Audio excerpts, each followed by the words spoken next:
할렐루야. 오늘 하루도 하나님의 크신 은혜가 성도님들과 그 가정 가운데 함께 하시기를 간절히 소망합니다. 아멘. 사랑하는 성도 여러분, 오늘 새벽에 하나님께서 우리에게 주시는 말씀을 보면 사라의 죽음의 이야기, 참으로 슬프고 안타까운 이야기로 시작이 되고 있습니다. 창세기 23장 1절은 이렇게 말씀하지요. 사라가 127세를 살았으니 이것이 곧 사라가 누린 횟수라.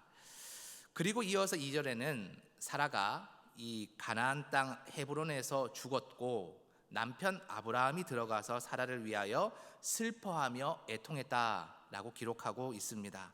이 장면은 매우 잠잠하고 또 조용히 기록되는 것 같지만 동시에 매우 깊은 믿음의 장면입니다. 믿음의 조상 아브라함도 사랑하는 아내의 죽음 앞에서는 슬퍼했다라는 것입니다. 여러분, 믿음이 있다고 해서 눈물이 없는 것이 아니지요. 하나님을 잘 믿는 사람이라 할지라도 사랑하는 사람을 잃으면 아픈 것입니다. 우는 것이고 슬퍼하는 것이고 마음이 무너져 내리는 것입니다. 그러므로 오늘 본문은 우리에게 먼저 이렇게 말해줍니다. 믿음의 사람도 슬퍼할 수 있습니다. 아니, 슬퍼해야 합니다 라는 것이죠. 그러나 동시에 본문은 또 하나의 사실을 우리에게 보여주고 있습니다. 믿음의 사람은 슬픔 속에서 슬퍼만 하는 것이 아니라 하나님이 예비하신 내일을 준비하는 사람이다 라는 사실입니다. 오늘의 이 말씀을 통해 세 가지 믿음의 교훈과 주님이 주시는 은혜를 나누고자 합니다. 먼저 첫 번째 은혜는요, 믿음의 사랑은 슬픔을 외면하는 사람이 아니다 라는 사실입니다. 사라는 아브라함과 오랜 세월을 함께한 아내였습니다. 말 그대로 조강지처였고 힘듦과 어려움을 함께 끝까지 나누었던 전우와도 같은 사람이었습니다. 함께 정들었던 믿음의 본토를 떠났고 함께 약속의 땅으로 왔고 함께 그 오랜 시간을 기다렸고 함께 웃었고 함께 울었고 함께 하나님의 약속을 믿고 붙들었던 사람입니다. 그 사라가, 그 사랑하는 아내가 죽었습니다. 아브라함이 그 앞에서 슬퍼하며 애통하는 것은 믿음의 문제가 아니라 너무나도 자연스러운 사랑의 표현이지요. 이 장면이 참 귀합니다. 왜냐하면 아브라함은 감정을 숨기지 않았기 때문에 그렇습니다. 어떤 사람은 믿음이 있으면 울면 안 되는 줄 압니다. 특별히 이 유교의 영향권에 있었던 이 대한민국의 초기 기독교의 역사는 더욱 그랬습니다. 이 체면의 문화가 바로 유교의 문화인데 이거랑 기독교의 신앙의 문화가 결합되면서 믿음이 있는 사람은 장례식장에서도 울면 안 되고 오히려 부활을 믿기 때문에 웃어야 한다라고 말하는 사람이 예전에는 종종 있었지요. 그러나 그것은 잘못된 생각입니다. 믿음의 조상인 아브라함도 울었다라는 것이죠. 기도해야 되는 사람은, 기도하는 사람은 강해야 되고 슬픔을 보이면 안 되는 줄 아는 오해도 예전에는 있었습니다. 그러나 성경은 그렇게 말하지 않습니다. 아브라함이 울었다라고 합니다. 애통했다라고 합니다. 그 슬픔을 정직하게 받아들이는 모습을 보여줍니다. 여러분, 우리도 그러해야 됩니다. 인생을 살다 보면은 사라를 잃는 순간들이 우리에게도 찾아오지요. 가족이기도 하고요, 친구이기도 합니다. 또는 사람뿐만이 아니라 건강과 관계와 기대와 꿈이 사라가 될 때도 있습니다. 그때 우리의 마음은 무너져 내립니다. 이런 생각을 할 때도 있죠. 왜 이런 일이 내게 왔을까? 하나님 왜 하필 지금 이것을 꺾으십니까? 원망의 생각이 들 때도 있습니다. 슬픔이 찾아온다는 것이죠. 그런데 사랑하는 성도 여러분, 그때 우리가 아픈 것이 내가 믿음이 없어서 아프구나 생각하지 않으시기를 부탁드립니다. 여러분, 믿음이 없어서 눈물이 나는 것이 아닙니다. 오히려 하나님 앞에서 아픔을 가지고 우는 사람이 믿음의 사람입니다. 우는 게 문제가 아니라 하나님 앞에서 우느냐 아니면 골방에 들어가서 나의 슬픔에 함몰되어 우느냐, 이 차이만 있을 뿐이지 하나님 앞에서 우는 사람은 오히려 믿음의 사람이 될 수 있다는 사실입니다. 시편을 보십시오. 다윗이 시편에 울었다는 기사가 수십 번 등장합니다. 예레미야의 별명은 무엇입니까? 눈물의 선지자였습니다. 예수님도 사랑하는 가족과도 같았던 나사로의 무덤 앞에서 어떻게 하셨습니까? 우셨습니다. 그러니 우리의 눈물도 하나님 앞에서 결코 헛되는 것이 아닙니다. 새벽에 주님 앞에 나온 우리에게 주시는 첫 번째 위로는 이것입니다. 내가 너의 눈물을 보았노라. 내가 너의 슬픔을 알고 있노라. 하나님은 우리의 겉모습만 보지 않으시고 우리 속에 있는 상처와 아픔과 한숨과 눌림과 눈물까지 다 보고 계십니다. 그러므로 여러분, 주님 앞에 숨기지 말고 나가시기 바랍니다. 주님, 제가 지금 아픕니다. 힘듭니다. 마음이 참 무너집니다. 그렇게 정직하게 아뢰는 것이 믿음입니다. 오늘 그 믿음의 기도로 나가는 여러분의 마음을 주님께서 어루만져 주시리라 믿습니다. 아멘.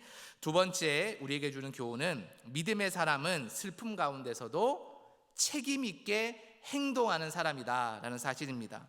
여러분, 아브라함은 슬픔에만 머물러 있지 않았습니다. 사랑하는 아내를 잃어버린 후에 여러분 아무것도 하기 싫겠죠. 그냥 누워만 있고 싶겠죠. 물 한 모금도 삼키기 싫었을 겁니다. 그런데도 그는 일어나서 장례를 위한 매장지를 마련하고 있습니다. 3절 이하를 보면 아브라함이 해 족속에게 나아가서 자신의 아내가 매장될 곳을 찾으려고 하는 모습이 등장합니다. 이 부동산 거래를 하는 것이죠. 자, 이 고백이 저는 참 중요하다라고 생각을 합니다. 아브라함이 3절에 보면은 해 족속에게 자신을 어떻게 소개합니까? 나그네요 거류하는 자라고 스스로를 소개합니다. 여러분, 이게 믿음의 고백 안에서 놀라운 점이 있어요. 왜냐하면 생각해 보십시오. 아브라함에게 하나님이 뭐라고 말씀하셨죠? 이 가나안 땅을 너와 너의 자손에게 주리라라고 약속을 하셨어요. 이것은 미래에 주겠다는 것이 아니라 이 문법상으로 보면 이미 주었다는 표현이 있는 거예요. 그러면 가나안 땅의 주인은 누구입니까? 믿음 안에서 보면 아브라함 자신이었어요. 근데 아브라함은 해 족속에게 어떻게 표현을 합니까? 나는 나그네여 거류하는 자다. 이 말이 뭐예요? 믿음이 없다는 얘기가 아니라 내 자신을 이들 앞에서 낮추는 것이고, 동시에 지금은 내가 가진 것이 없지만 앞으로 내가 하나님의 약속을 따라 나아가서 이 땅이 우리의 믿음의 땅이 될 것이라는 그 신앙의 고백이 이 안에 다 녹아져 있다라는 것입니다. 그는 약속의 땅에 살고 있었지만 아직 완전히 그 땅을 차지한 사람은 아니었습니다. 하나님께서 분명히 이 땅을 주시겠다라고 하셨지만 현실적으로는 나그네와 같은 처지였습니다. 그런데 바로 그 상황 속에서 아브라함은 믿음의 행동을 합니다. 그는 막연히 하나님이 다 해주실 거야, 언젠가는 주시겠지 하고 손 놓고 있는 것이 아니라 정당한 절차를 따라 사람들과 대화하고 값을 치르고 매장지를 확보해서 첫 번째 약속의 땅을 자신의 땅으로 만들어가는 거예요. 그 땅의 주민들이 주지 않을 수도 있습니다. 그러나 하나님이 주시겠다고 말씀하셨으니 믿음으로 도전하는 것입니다. 그리고 정복하고 차지했다라는 것이죠. 슬픔 가운데서도 이 일을 감당했습니다. 여러분, 이것이 믿음입니다. 믿음은 현실을 피하는 것이 아닙니다. 믿음은 현실 속에서 하나님을 의지하며 책임을 다하는 것입니다. 신앙생활 하다 보면은 어떤 분들은 기도하는 것과 행동하는 것을 구분하려는 분들이 계시죠.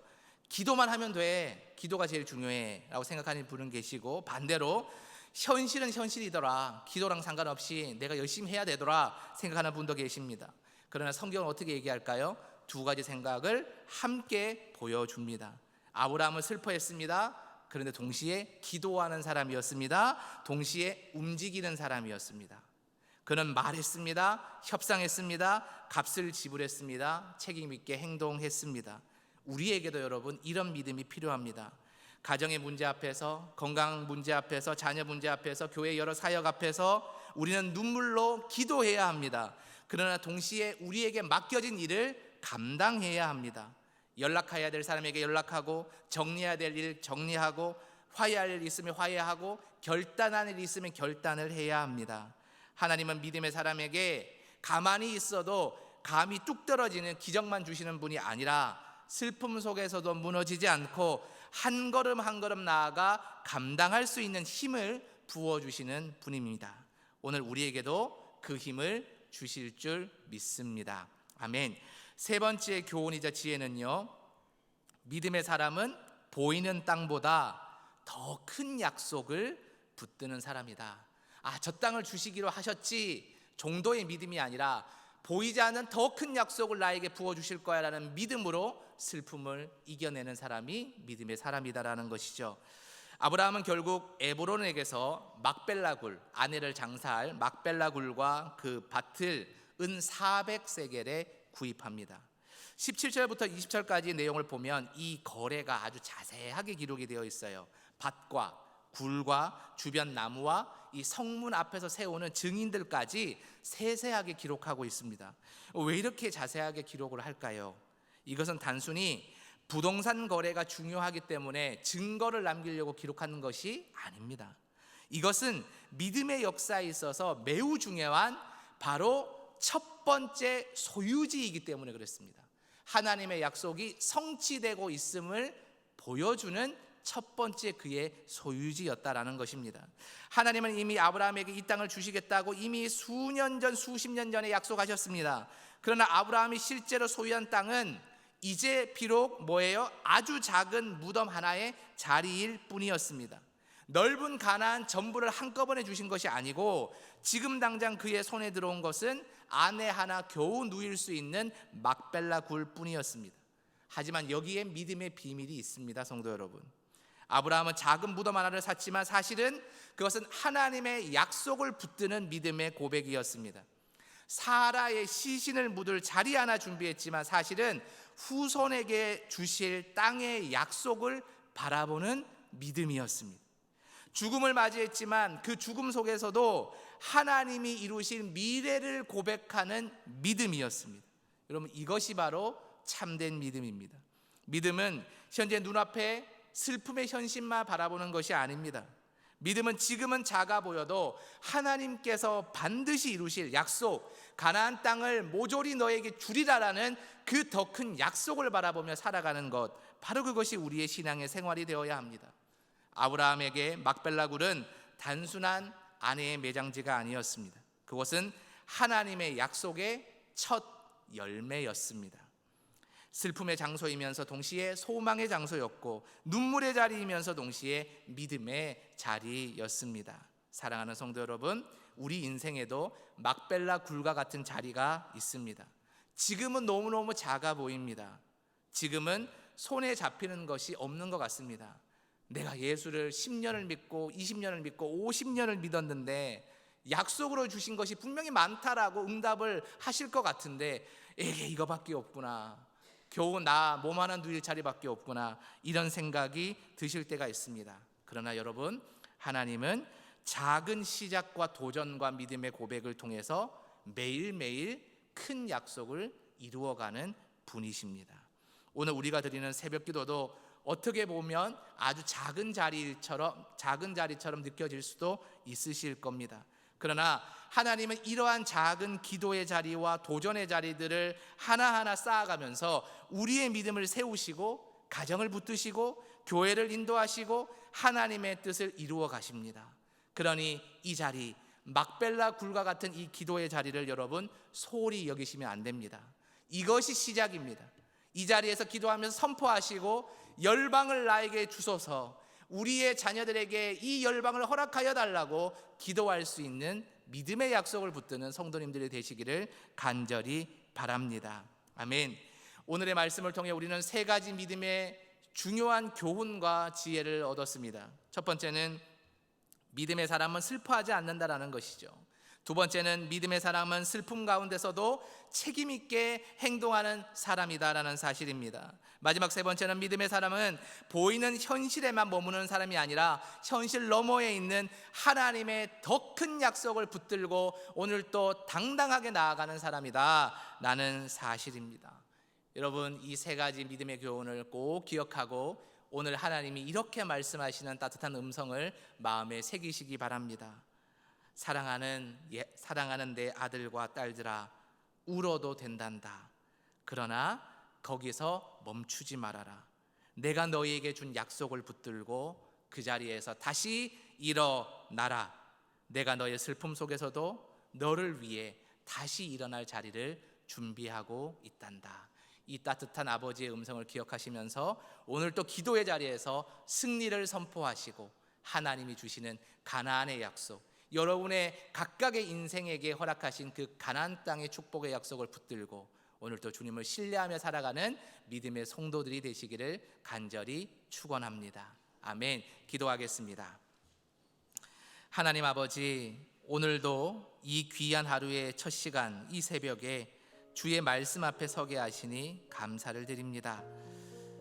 일평생을 함께했던 아내 사라의 죽음 앞에서도 그 모든 것을 믿음으로 감당했던 아브라함처럼 우리도 슬픔과 상실과 여러 삶의 무게 앞에 오늘 하루 무너지지 않게 하여 주시고 하나님의 약속을 붙들고 믿음으로 담대하게 살아가게 하여 주옵소서. 눈물의 자리가 있습니다. 그 눈물의 자리에서도 소망을 바라보게 하시고 막막한 현실 가운데서도 주님께서 반드시 예비하셨음을 믿고 오늘도 주님의 손 붙들고 신뢰하며 그 길을 걷게 하여 주옵소서.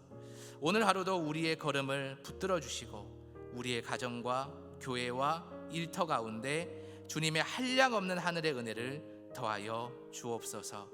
이 모든 간구를 참 좋으신 우리 주 예수님의 이름으로 기도드리옵나이다.